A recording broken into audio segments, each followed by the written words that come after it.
Good morning student. देखिएगा 11th class physics के लिए हम 7th चैप्टर स्टार्ट करते हैं, that is system of particles and rotational motion. यानी इस चैप्टर के अंदर हम जो रिजिड बॉडी है उनके जो पार्टिकल्स हैं वो किस तरह से मोशन करते हैं उनके बारे में स्टडी करेंगे।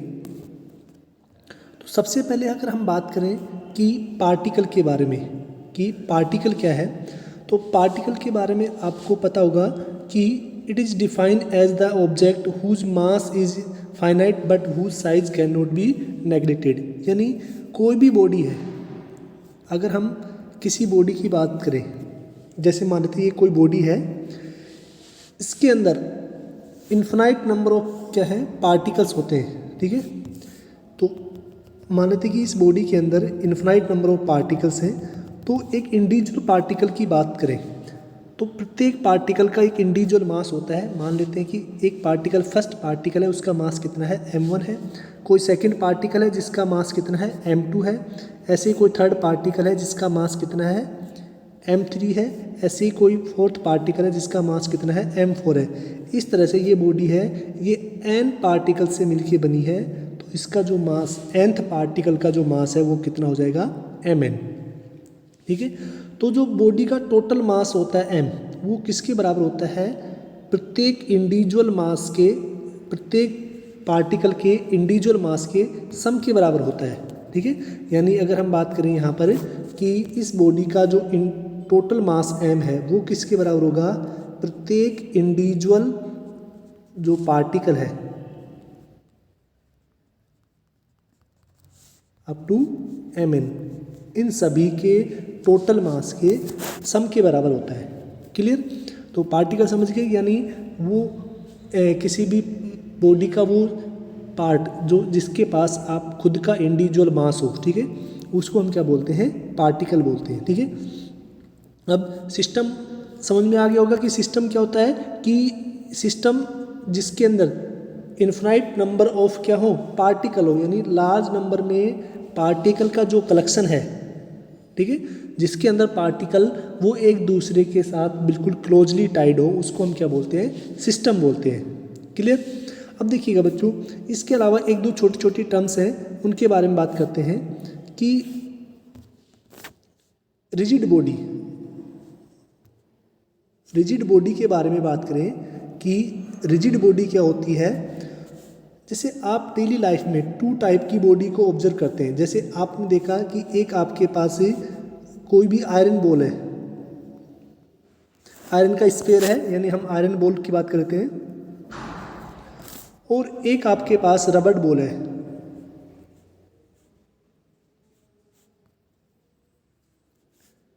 तो आपने देखा होगा कि जो आयरन बॉल है, अगर आप उसको कंप्रेस करना चाहते हैं, यानी कोई भी एक्सटर्नल फोर्स लगाना चाहते हैं, तो उसकी जो शेप है उसके अंदर चेंज नहीं आता है, यानी हम उसको इजीली कंप्रेस नहीं कर सकते, उसकी साइज को इजीली हम डिस्ट्रॉय नहीं कर सकते। उस तरह की जो बॉडी है उनको हम क्या बोलते हैं, रिजिड बॉडी बोलते हैं। क्लियर। तो रिजिड बॉडी समझ गए कि that bodies which can not be easily destroy there shape, and in other words we can say that in the rigid body the intermolecular force between particles is very strong। जो rigid body के अंदर जो intermolecular force होता है particles के बीच का, जो उसको एक जगह टाइड करके रखता है, वो क्या होता है, स्ट्रॉन्ग होता है, ठीक है। तो उसको हम क्या बोलते हैं, रिजिड बॉडी बोलते हैं। क्लियर। अब बात करें देखिएगा फोर्स के बारे में। Force, there are two type of force as internal force and external force। What is internal force? The mutual force exerted by the particles of system on the another। यानी कि किसी भी बॉडी के अंदर, ये कोई बॉडी है, इसके जो पार्टिकल्स हैं वो एक दूसरे के ऊपर एक इंटरमोलिकुलर फोर्स लगा के रखते हैं, जिससे क्या होता है कि ये पार्टिकल्स की जो एक डेफिनेट शेप आती है, उन फोर्सेस को क्या बोलते हैं हम इंटरमोलिकुलर फोर्स बोलते हैं, ठीक है। जैसे कि ये इस बॉडी के अंदर डिफरेंट डिफरेंट पार्टिकल्स हैं, इन पार्टिकल्स के बीच में क्या होता है आपस में फोर्स लगा होता है, यानी जैसे ये वाला पार्टिकल इस वाले के साथ एक इंटरमोलिकुलर फोर्स के साथ जुड़ा हुआ है, ये वाला पार्टिकल इसके साथ भी जुड़ा हुआ है, ये पार्टिकल इसके साथ जुड़ा हुआ है। इस तरह से क्या होता है कि प्रत्येक पार्टिकल अपने नियर बाई दूसरे पार्टिकल्स के साथ क्या होता है एक स्ट्रॉन्ग फोर्स से जुड़ा होता है, जिसको हम क्या बोलते हैं इंटरमोलिकुलर फोर्स। यानी ये पूरे जो फोर्स हैं इस पार्टिकल्स के इंटरनल पार्ट्स के, यानी इंटरनल जो बॉडी है उनके बीच में लग रहा है, तो इसको हम क्या बोलेंगे इंटरनल फोर्सेज। यानी किसी भी बॉडी के अंदर जो पार्टिकल्स हैं उनके अंदर जो फोर्स होता है जो इंटरनल होता है उसको हम क्या बोलेंगे उसका इंटरनल फोर्स। अगर हम इसके ऊपर एक दूसरा फोर्स अप्लाई करते हैं, मान लेते हैं आपने इसको कंप्रेस किया किसी भी फोर्स से, ऐसे आपने कोई दो फोर्स लगाए आपने कंप्रेस की, तो ये वाले जो फोर्स है इनको हम क्या बोलते हैं एक्सटर्नल फोर्स बोलते हैं, ठीक है। तो किसी भी बॉडी के ऊपर किसी दूसरे आउटर मीडियम से अगर आप कोई फोर्स लगाते हैं, ठीक है, आउटर फोर्स लगाते हैं, उनको हम क्या बोलते हैं एक्सटर्नल फोर्स। और जो उस बॉडी के इंटरनली जो मॉलिक्यूल्स होते हैं या इंटरनली जो पार्टिकल्स होते हैं उनके द्वारा जो फोर्स लगाए जाते हैं उनको हम क्या बोलते हैं उसका इंटरनल फोर्स। क्लियर। जो बॉडी की रिजिडनेस होती है यानी जो हार्डनेस होती है वो बॉडी के इंटरनल फोर्सेस पे डिपेंड करती है। अगर किसी बॉडी का जो इंटरनल फोर्स है वो बहुत स्ट्रॉन्ग है, यानी जो पार्टिकल्स हैं वो काफ़ी स्ट्रॉन्ग इंटरनल फोर्स से जुड़े हुए हैं एक दूसरे के साथ, तो वो बॉडी है वो रिजिड कहलाएगी, यानी उसको हम डिफॉर्मेशन करना बड़ा मुश्किल होता है उसको, ठीक है। अब देखिएगा नेक्स्ट टॉपिक की बात, नेक्स्ट पे आते हैं यहाँ पर। तो ये समझ में आ गया होगा कि इंटरनल फोर्स और एक्सटर्नल फोर्स क्या होता है, कि किसी भी बॉडी का जो इनसाइड के पार्टिकल्स का जो फोर्स होता है तो उसको तो हम क्या बोलते हैं इंटरनल फोर्स, ठीक है ना। और जो आउटर हम लगाते हैं उसको हम क्या बोलते हैं एक्सटर्नल फोर्स बोलते हैं, ठीक है। अब देखिए सेंटर ऑफ मास, तो जो सेंटर ऑफ मास क्या होता है कि जैसे कोई भी बॉडी है, मान लेते हैं ये एक बॉडी होगी आपके पास, किसी भी शेप की हो सकती है, इसके अंदर जो डिफरेंट डिफरेंट एटम्स हैं यानी डिफरेंट डिफरेंट जो पार्टिकल्स हैं, अगर इनका इंडिविजुअल मास हम कैलकुलेट करें तो मान लेते हैं फर्स्ट पार्टिकल का मास m1 है, दूसरे पार्टिकल का मास m2 है, तीसरे पार्टिकल का मास m3 है। लेकिन अगर इस पूरे पार्टिकल का जो टोटल मास है वो एक सिंगल पॉइंट पर कंसंट्रेट होता है, तो उस सिंगल पॉइंट को ही हम क्या बोलते हैं सेंटर ऑफ मास।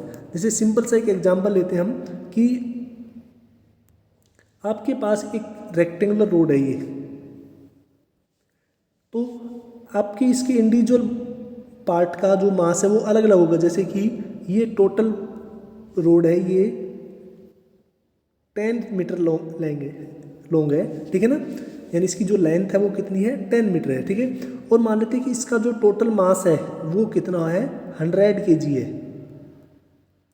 तो अब आपसे पूछा जाता है कि इसका मास निकालिए आप पर यूनिट लेंथ का, यानी इस बॉडी का पर यूनिट लेंथ का जो मास है वो कितना होगा, तो हम उसको स्मॉल m से अगर रिप्रेजेंट करते हैं तो पर यूनिट लेंथ का मास क्या होता है total mass upon total length, ये हो जाता है उसका mass of per unit length. अब देखिएगा अगर हम यहाँ पर बात करते हैं कि इस बॉडी का जो सेंटर ऑफ मास के बारे में कंसिडर करें, यानी आपने देखा होगा कि जो प्रत्येक पार्ट का मास है वो अलग अलग छोटे छोटे पार्टिकल से बना हुआ है, तो प्रत्येक पार्टिकल का मास क्या है वो अलग अलग है और अलग अलग उसकी लोकेशन है।